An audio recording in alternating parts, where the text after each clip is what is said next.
আপনারা জানেন যে মধ্যপ্রাচ্যে যুদ্ধের আবহে কেন্দ্রীয় সরকার নির্দেশিকা জারি করে জানিয়ে দেয় যে ভারতবর্ষে যে একটিমাত্র সংস্থা বার্ক টেলিভিশন চ্যানেলের দর্শক সংখ্যার বিচার করে, তারা যুদ্ধের কারণে তা প্রকাশ করতে পারবে না।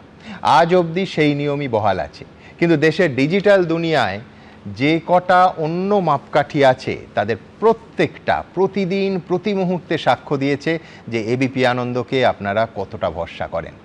ঘটনাবহুল পশ্চিমবঙ্গে এই সময়কালের মধ্যে ভোট এসেছে, ভোটের প্রচার, 2 দফায় ভোটের দিন, এক্সিট পোল, ভোট গণনা থেকে নতুন সরকারের শপথ গ্রহণ, একটানা দর্শক সংখ্যার যে রেকর্ড তৈরি হচ্ছে তার কোনো উদাহরণ গোটা ভারতবর্ষে অন্য কোনো চ্যানেলের নিরিখে কখনো হয়নি। বলার কথা একটাই, এই নিখাদ ভালোবাসায়, ভরসায়, আশীর্বাদে আমরা কৃতজ্ঞ। আমাদের সমস্ত দর্শকদের কাছে আমরা সত্যিই ঋণী। আমাদের দায়িত্ব আরও অনেক বেড়ে গেল। আপনাদের সবাইকে প্রণাম।